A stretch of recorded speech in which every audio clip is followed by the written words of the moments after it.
You're listening to the Parking Podcast. Views and opinions are my own. Welcome back to another episode of the Parking Podcast. With us today is Scott and Julie Brusaw of Solar Roadways. How are you guys doing today? We're doing good. And I am so thankful you're on the podcast, especially the month that you guys have had. So for those of you that don't follow them online, social media, I know Scott had a heart surgery. We've been on pins and needles, so glad to hear you sounding so strong. And Scott, do you feel comfortable just kind of telling us kind of what happened and how you're feeling? Sure. I just got up one morning in late September and I was going about my business, and about an hour into it, started having horrible chest pains and contacted my... You ended up in the hospital. Yeah. And long story short, we found out that he had a congenital problem with his aortic valve. And yet all of his tests he passed with flying colors. He didn't have any blockages. His heart was great and healthy. So he just had one part of his heart that was trying to kill him. Oh, man. So they got me into surgery pretty quick. The surgeon was a Solar Roadways fan, and they said, we got to get you in here so you can get back to your important work.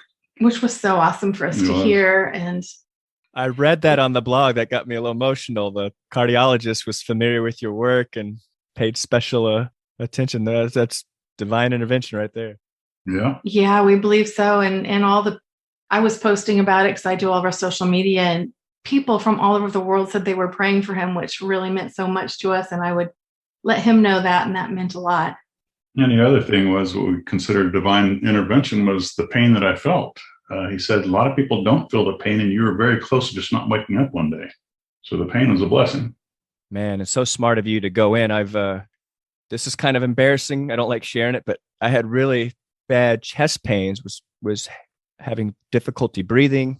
I rushed myself, called 911, got to the hospital, and found out I suffer from panic attack. It was my first one. I didn't know. This was years ago, but I don't even care. I was like, when it's chest pains, you don't mess around. You check it out. So I'm so glad that you true. did. And panic attacks do mimic heart attack a lot of the time. So you have to find out what it is.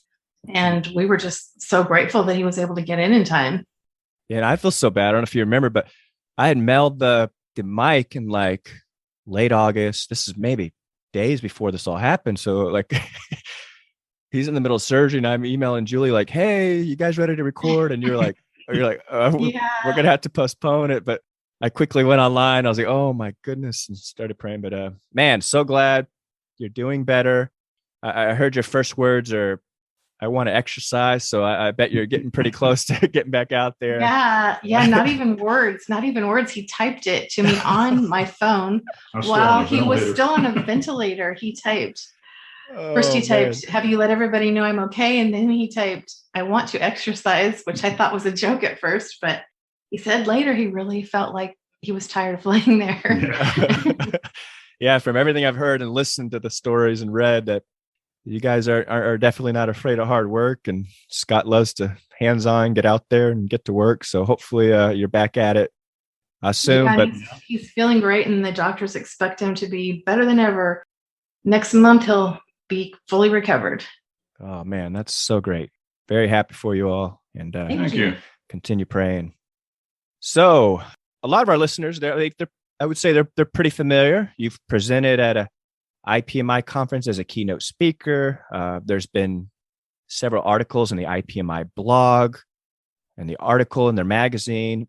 This podcast is actually sponsored by the IPMI organization. So we're pretty familiar, but I thought, maybe we could have some listeners that aren't familiar with who Solar Roadways is and what Solar Roadways does. So maybe before, I know you guys are probably tired of this, you tell the story millions of times, but just give a little background about how this dream got started and where you're at today. It was actually Julie's idea many years ago. We were trying to think what we can do to do our part. We considered solar panels for our roof. Neither one of us particularly cared for the look of them, and she asked if we could put solar panels on our driveway instead. Which I credit divine intervention. I feel like that idea just came through me at the time. But we were really caring about the environment and wanting to do, and one of the things I said is, okay, so if we put solar panels on our roof, then those have to be taken down. if our roof needs to be repaired, right? And he said, yeah. And I thought, well, that doesn't sound wonderful. And I'm afraid of heights. And I don't know, it just came to me like, wouldn't it be more convenient if they were down on the ground where you could keep them clean? And initially, we didn't realize all of the benefits that would get rolled into it. But once, and he laughed at me at first. He wasn't even taking it seriously. And he's like, no, you can't put them on the ground. Well, she planted a seed there, and I thought about it. And I kept coming back to it. And I thought, if I could I started thinking of the black box of an airplane. You can slam those things in the mountain or put them on the bottom of the ocean. You can retrieve them. They still work. It's electronics. So I thought if we could make something that could protect the electronics like a black box, this just might work. I like so he came back around. I was going to say, I like the comedian who says that, why don't they just make the airplanes out of the black box? Yeah. Yeah. Sorry, go ahead, Julie. Definitely. So after he came back around, I still have such a vivid memory of sitting on a couch and talking about it and just brainstorming how this would work and thinking like, well, what about the road lines? We don't want to paint over the panels. So what if we make those out of LED lights? And then we realize if they're made out of LED lights, this allows dynamic flexibility. The lights can change for lines and signage as the customer wants. And well, what about snow and ice? Well, we can put in heating elements. And it just so happens that everything Scott's done in his life sort of, you say, led up to you having the skills needed to create this. Yeah, I look back and it seemed like everything was preparing me for this project. Which has just been so amazing. So we just feel like it's been a spiritual mission for us the whole way. We always say we're on a mission for God because we just feel like it was dropped into our laps and we're trying to fulfill the mission and offer this to the world to help make the world a greener and safer place for everybody. So the next step after the idea was to try to figure out what to make it out of. We knew the top would have to be clear to let the sun shine through to the solar cells. But I was thinking of some kind of high impact plastic, but then we learned that plastic yellows into the sun at a rate of about 10% per year, so it wouldn't last at all, and it scratches easily. So since we didn't know what to use, I jumped on a plane and flew to two different universities, two of the three top materials research labs in the nation, and both of them, without hesitation, told me to use glass. And when I do my talks, I talk about glass. People think of their kitchen windows, and I get these funny looks, but think of bulletproof or bomb-resistant glass. That's really what we've got. Yeah. So we put all this together. Bulletproof glass is made by taking tempered glass and laminating it several sheets, and that's basically what we've got. We take tempered glass on top and bottom. We laminate the electronics on the inside, and we've actually shot it, and bullets will ricochet off until you get to a certain angle and certain power. I mean, we have a bridge in our hometown. It's just like glass, and you're walking on it, and it seems so scary, but I jump on it, and it's solid. And it seems like every year your iPhone, something so small and thin, gets stronger and stronger that I won't be surprised if iPhones are bulletproof in 20 years. Yeah, it's so tough and strong. Sometimes we see people at our pilot project, they know it's glass and they kind of gingerly put a toe on it like they're afraid to step on it. And if we're down there, we say, go ahead, you can walk on it. And we saw a group of teenagers once taking their skateboards and trying to break it. I mean, wailing on it. And Julie, what's going to happen if they break their skateboards? Well, we watch it from our office because it's on webcam, or it used to be. I think the city's taken that down now, but it used to be so we could see it. And so then we went right down and checked out where the teenagers were hitting it, and there wasn't even a tiny scratch, nothing. And when we were installing it, at first we ourselves were like putting tools down very carefully, thinking, oh, they might scratch it, and pretty soon just tossing things because we knew nothing's going to hurt it. Wow, and I'm always amazed by new technologies, and a lot of times engineers they don't think about humans being idiots. So when those, I don't know if you're familiar with those like scooters you can rent out. Yeah. And you could park them wherever. People were throwing them in like rivers and dungeons just to be stupid. And I think when autonomous vehicles, people will stand in front of them and keep moving to stop them because they're not going to run over a person. So people realize you could stand in front of the autonomous cars. But it's so funny. You always have to think about that. What would an idiot do as I'm developing this? And so you've conquered that part. They can't break the glass pretty easily. Yeah, and that's why having a pilot project is so important. Our public pilot project has been up for a few years now, and that enables us to see what all the public's going to do and how it holds up. You found out a glass strong enough for cars to drive in. I'm assuming some solar, I don't know the terminology, but the solar panels and the lights to mark the roads and tell you a deer's coming, all kinds of cool things. So what came after you solved the glass challenge? Well, then we started, we did a talk at Brusaw in Hamilton. And when I was done, somebody from the audience came up to me and said, I work for the Federal Highway Administration. This was in Virginia. And he said, are you going to be in town long enough to do this presentation for my group?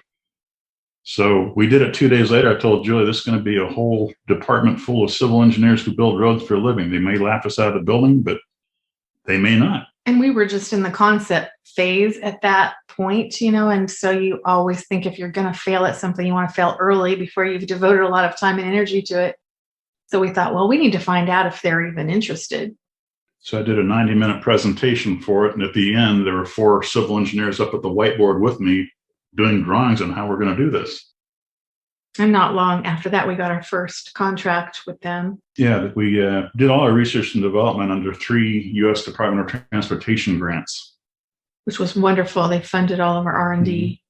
And they had us do several tests. We had to jump through all the same hoops that asphalt and concrete companies have to go through. And that includes loading. Our panels were load tested at 250,000 pounds. What we wound up with is a hexagonal solar panel that weighs 70 pounds. It's about 4.4 square feet. It has the LED clusters, red, green, blue, white, and yellow. Solar cells, heating elements. So this is like the perfect infrastructure product. Very flexible. Intelligent infrastructure. I love it. And then you have this, and the ideas are almost limitless. You've talked about some of them. The heating elements can obviously melt snow, making drive safer, making roads safer by getting rid of that ice. The lights, I mentioned a minute ago, but I think I saw in one of the Solar Roadways video that took off, if a deer's on the road or something's on an obstruction 50 feet ahead, you get a message, slow down, obstruction ahead. I think you talked about, maybe I don't explain it too well, but how you can clean up a lot of the power lines and different things by running it through the roadways. The cable corridors, which will run alongside the roads, will give a secure home for those overhead wires. We just hate those overhead wires. Yeah. And a lot of our supporters do too. I'm really into photography, and I can't tell you how many times, I'm even like at the ocean and there's a horrible wire right blocking the picture I'm trying to take. And not only that, but they're responsible for power outages here. They get covered with ice. They come down, creating real hazards for the public. And of course, for the utility workers, they're a real pain in the neck and endanger them too. So we've talked to various utility companies, and they all like the idea of using our cable corridors to give those wires and cables a safe home. Oh yeah. I read somewhere that you actually, your eyes see your nose at all times, but your brain ignores it. Yeah. I feel like that's how it is with these telephone like I hate them. I just got so used to them, sick of them. I don't even see them now. And then, but when I take a picture, like you said, or you focus on, you're at a national park in the distance, you see these telephone wires. You're like, wow, they're everywhere. You just don't think about it. So, yeah. I love How that. do I take a picture of this bear without a wire? Yeah, exactly. Hey, but most importantly, of course, the biggest benefit of this is you're creating energy. Talk about that. I know you've done the math for like the whole world covered in highways, but kind of take it down to a single hexagon. Like what is that generating? And what's an example that can charge a lamp for a week, or kind of explain it in layman's terms? A single solar road panel is a 50-watt solar panel. So how much energy it generates depends on how much sunlight you're getting at the time. And it's very similar to your rooftop solar. If you've got a 200-watt rooftop solar panel, you're never actually going to get 200 watts out of it. Even on the sunniest day, you might get 190. The numbers mean that's theoretically the potential. Yeah, that's the maximum thing could generate under perfect conditions. But talk about your numbers page and what you've calculated for our country. Well, using currently we're up to 23.7% efficient solar cells that we're using. When I did the numbers page, I believe I used 15%, which is off the shelf normal percentage at the time. We figured out that if you covered all the parking lots and roads and sidewalks, hard surfaces in the US, just the lower 48 states, you could produce 3 times more power than our country uses. That's crazy. What would you say, like your pilot, we're in the parking industry. We have a parking asset owner that has a lot with, 50 spaces. Kind of what kind of power could that generate? And what do they do with that? I'm not too familiar with solar panels. So how do you get that? And how do you use that? Basically, whether you're doing a driveway or a parking lot, you're going to take your solar panels and hook them all up and run them to your load center where your circuit breakers are. So you're actually feeding the store or the home with the power from the panels. With either a virtual grid system or you can use batteries if you prefer. Yeah, so I can't calculate that in my head what a 50 parking lot space would use, but I did talk to Walmart at one time early on, and I asked him how big their parking lots were. And he says, our superstores are 200,000 square feet, and our parking lot's about 4 times that. So we hung up, and I calculated what a 400 or 800,000 square foot parking lot would generate.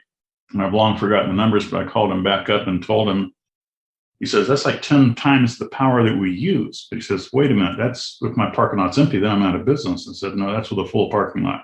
He calculated it with a full parking lot. With cars, wow, covering the spaces, yeah.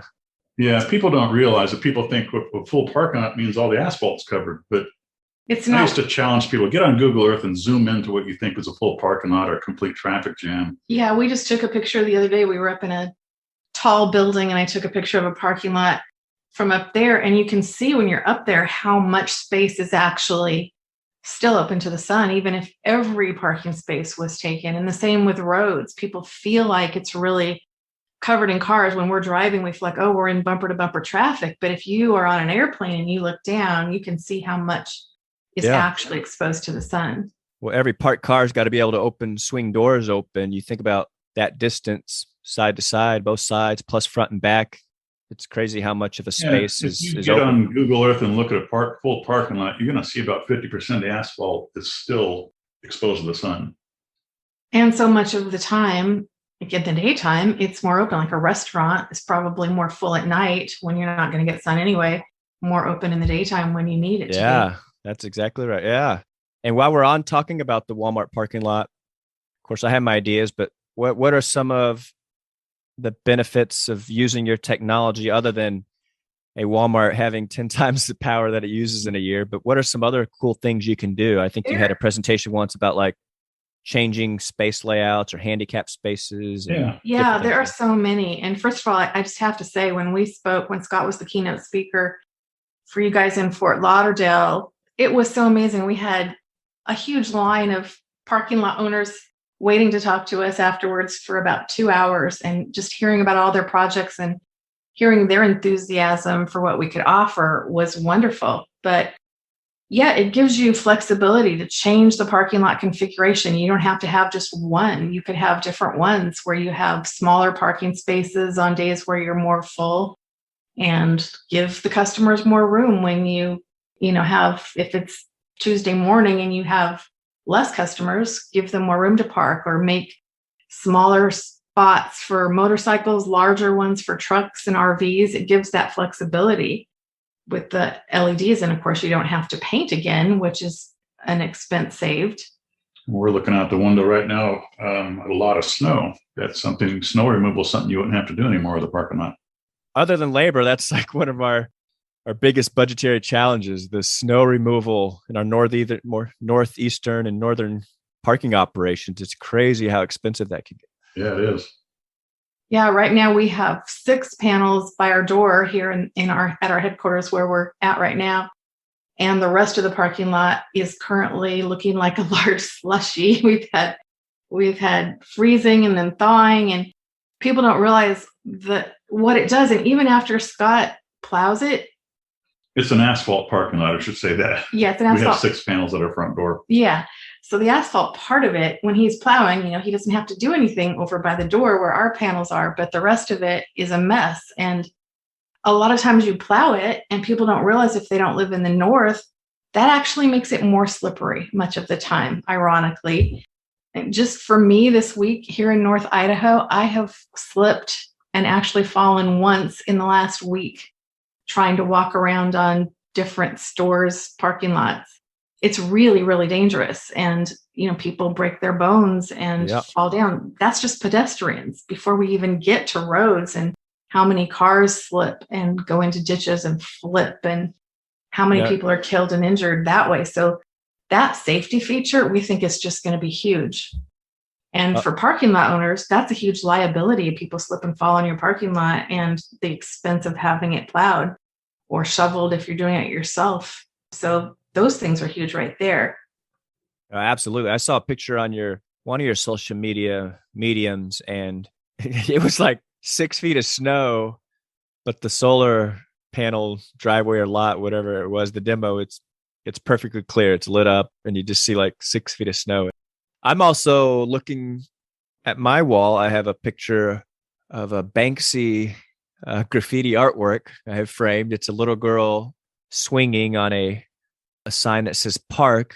It says parking, but the ing is faded, but it's kind of a message to think about parking outside of just parking cars. But what I'm getting at is, I'm even thinking about a school has a big every school has a huge parking lot for parent teacher conferences and different things. And when that's not in use, you could create a 4-square map. You can create a, I forgot what it's called, crisscross, where you jump you could just do so many fun things, colors, light, hopscotch. There you go. You could messages, happy birthday to Principal Brusaw, or, just a lot of cool, fun things you can do. But I think you had another one. Go ahead. Oh, well, on your topic, schools have playgrounds too. So on the playground, you don't have to just have one footprint where you decide to put dodgeball over here and hopscotch over here. You can change it. So the kindergarten teacher can put up different things than the 6th grade teacher, because we'll have games and sports court configurations for kids of different ages.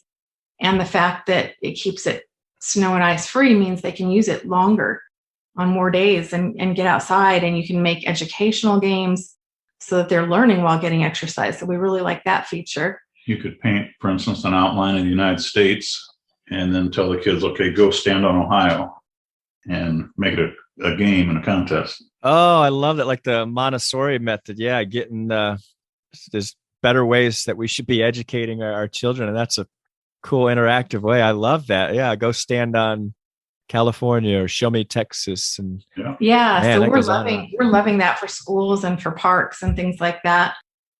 But back to parking lots. Parking lot owners may want to offer specialty parking, maybe for veterans, families with small children, expectant mothers, employee of the month, whatever they'd like to do.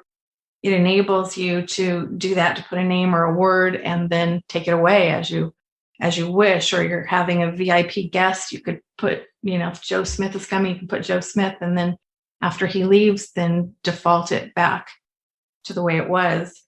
Yeah. And one of the big things in the industry is curb management or flexible spaces. Our downtowns are being dominated by, rideshare, Uber, Lyft, pickup, drop off, or Uber Eats dropping off food in certain times, but maybe FedEx deliveries in the morning, people shopping at lunch, the Uber pickups and drop offs at night. So it's always been kind of hard to manage that, but having a way to be able to change the markings and the messaging in the parking spots through a solar roadway type solution would really, really help with that. And with unlimited colors, we could actually change the system if the regulators would like to do that, to make it so we can use more colors that have more meanings to kind of catch up with the times with all that you just described. Yeah. Years ago, I was driving through Atlanta, and they started with the variable speed limits. And I had never seen that, where if traffic's clear, it's a bright sunny day, it's 75 miles per hour. It's rainy, muggy, they can change it to 45 miles per hour. And I just thought that was so cool when that first came out. I was like, why isn't every city doing this? But you kind of take that same thought and solution to the solar roadways. That's really cool. And what else you have? Yeah, what you just said though is perfect for solar road panels. But just finishing up on parking lots, branding is something that can be done. Logos can be created.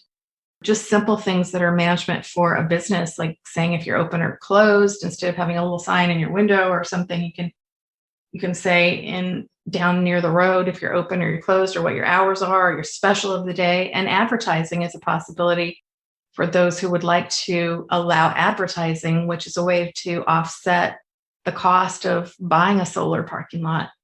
And the last two would be holiday decorating. Homeowners love that. Parking lot owners too can do holiday decorating, and you can actually make it green, use the color green, which is for your lines and your signage. And that is a way of greening your image, which a lot of companies really care about. Right now at the Sandpoint installation, it's at the town square where they have their giant Christmas tree. And we've got 30 panels installed beside it. So we went down and put a rotating pattern of red and green hexagons. We always go with the season, so we just had Thanksgiving colors, and now it's Christmas colors. And pretty soon we'll be doing Valentine colors. It's a lot of fun. And homeowners just love the idea of having their driveway and their patio used for holiday decorating and entertaining as well. Kids love it. The kids love anything moving. We really find when we have a rotating pattern down there at the square, if we create anything that moves, it's not static, they just love to chase the LED lights around. It's a lot of fun to watch them. I love it. I've watched some of the videos of people playing on them. Seems like a blast.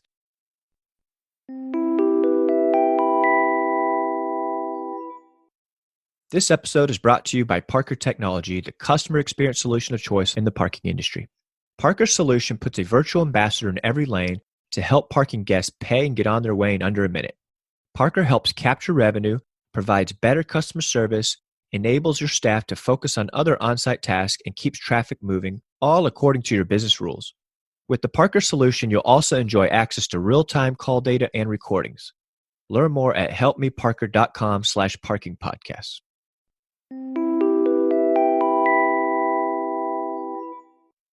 Again, the solutions are limitless for what this can do for parking, for highways, but there's been some criticisms. The biggest one, of course, very, very expensive, almost to the point where you think about the pros and cons versus the solar power it generates versus the cost. So I guess what would you say to that? Or are you guys like, yeah, we're still in early rounds, this is going to take years and years to develop, and still your vision, still your dream? Kind of where are you at right now in the early stages versus your dream of seeing this everywhere?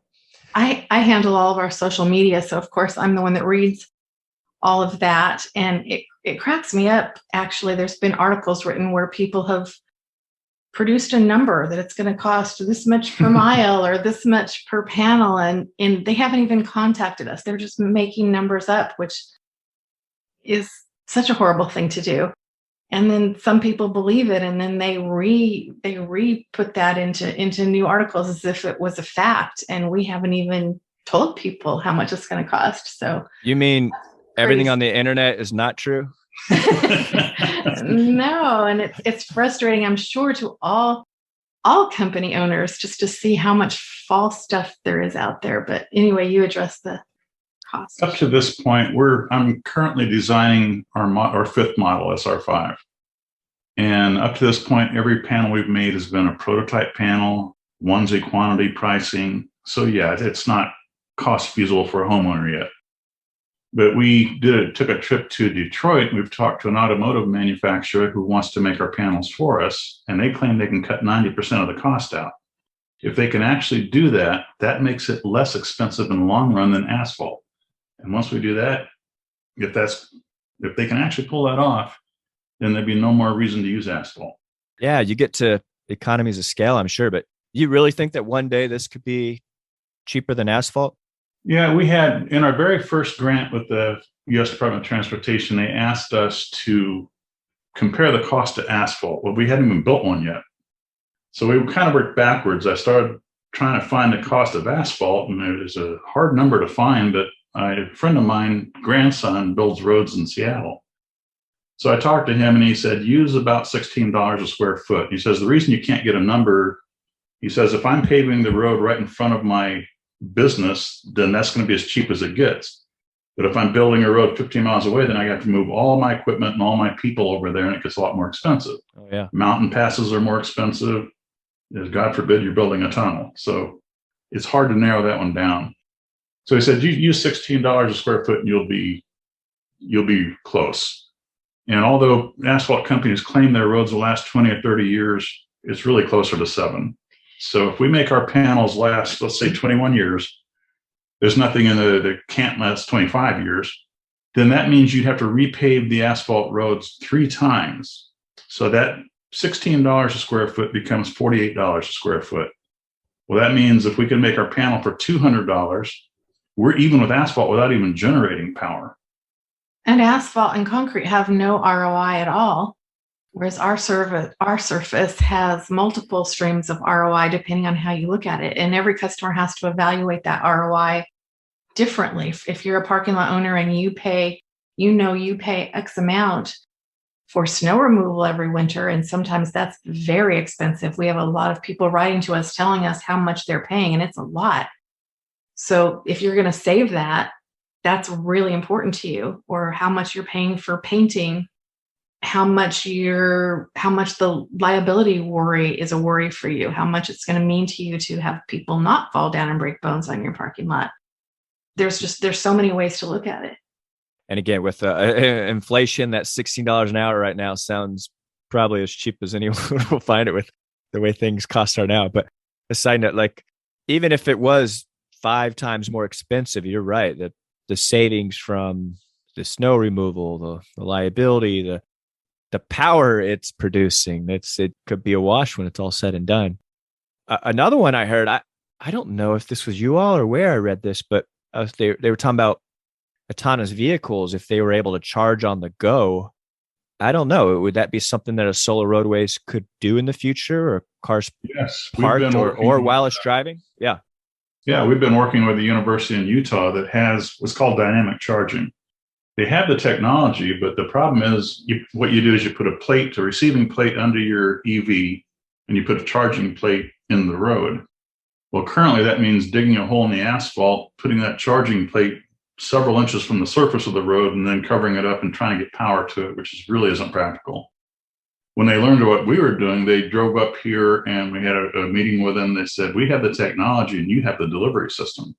So ideally, let's say we already had a solar road built and they tell me we need one of our charging panels every 10 feet. We just pop out one of ours, drop in one of theirs. We just give them the specs and show them, it has to fit in this hexagon.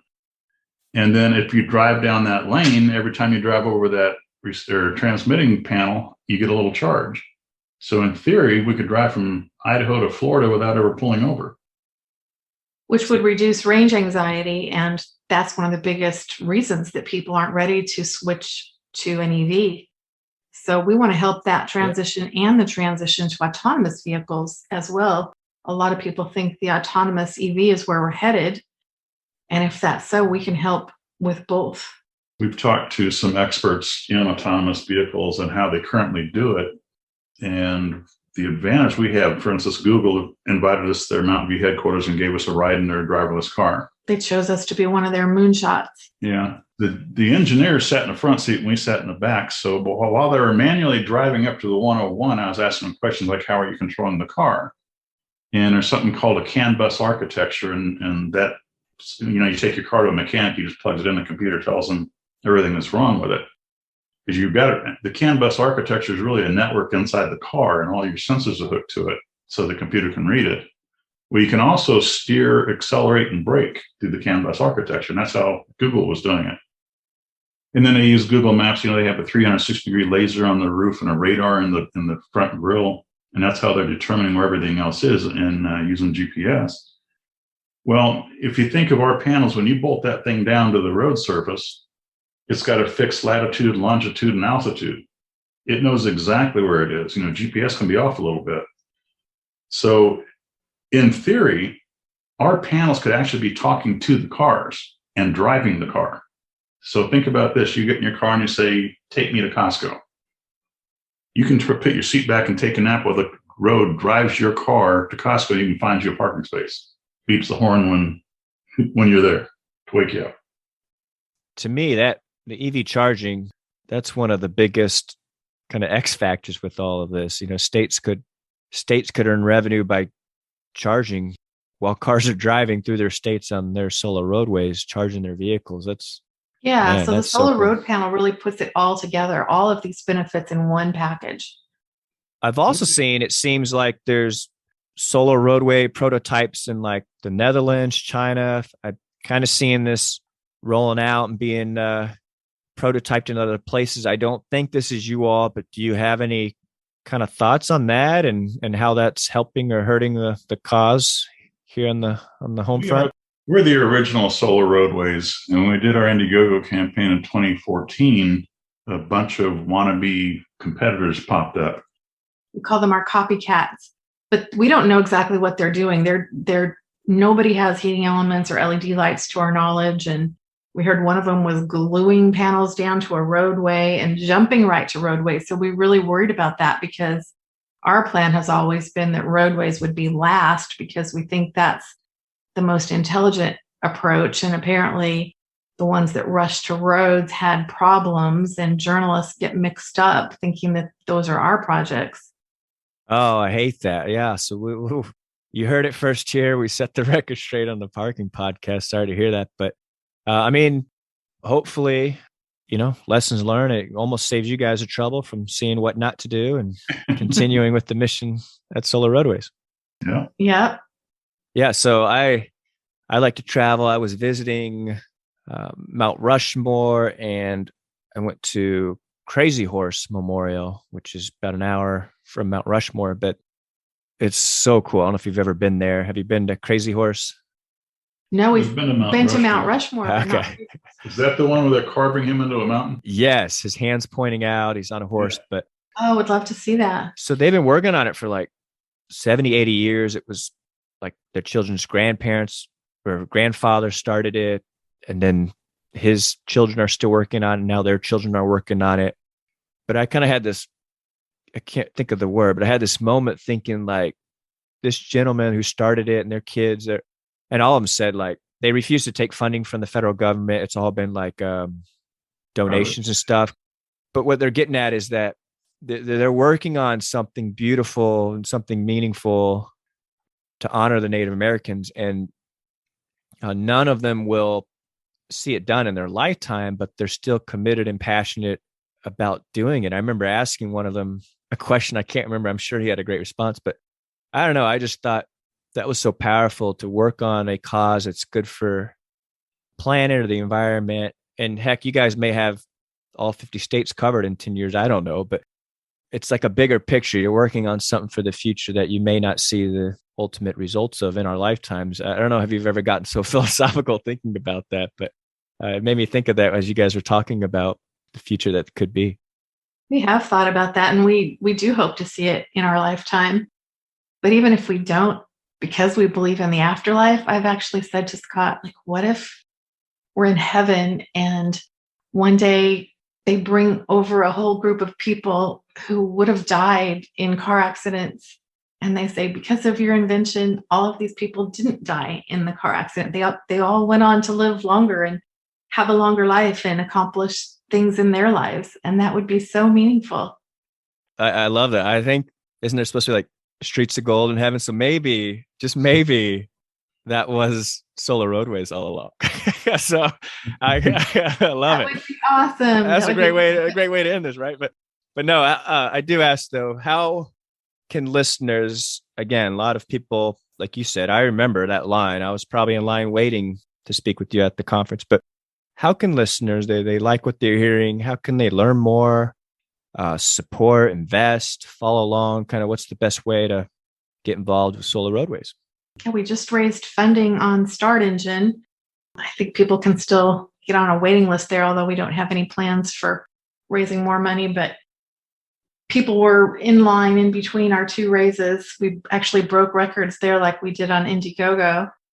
people who want to be personally notified as panels become available can email customers@solarroadways.com to be on that list. Or if they want to just receive our newsletter@solarroadways.com. And you can follow us on our Facebook page. We have a Twitter page, an Instagram page, and we're on LinkedIn, both as Solar Roadways. Scott and Julie, we all have pages there. So those are all great ways to follow our progress and also our website. That's great. I will put all that information into our show notes, so you can just click on the show notes. And I am holding in my hand a little glass pendant necklace type thing. I don't know what you would call it, but I got it from an indie campaign. Indigo campaign you guys did years ago. I have it in my desk. So that's pretty cool. But you two can get involved and follow along, and they're great. So Scott, Julie, man, thank you guys so much for your commitment to this. Thank you for joining the podcast.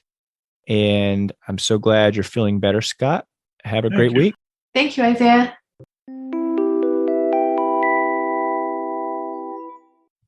This episode is brought to you by TES Technology. Since 1993, TES has developed innovative text-based mobile solutions designed to streamline operations, increase efficiency, and improve overall customer experiences. My favorite is the ability to pay for parking without having to download an app. TES Solutions includes SMS valet, text to park, permit to park, and much more. I think every organization or city or university should be adding TES to their payment options arsenal. Learn more about TES at teshq.com.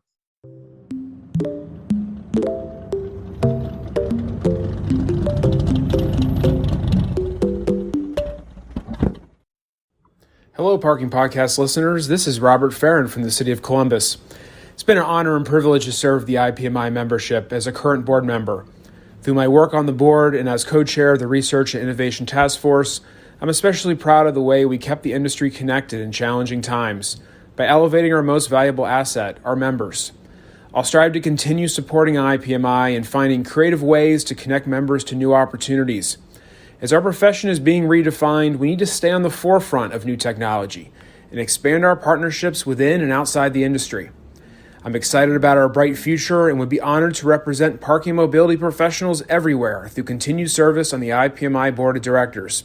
Voting opens on March 14th, and I'm asking for your vote to keep our industry moving forward. Thank you.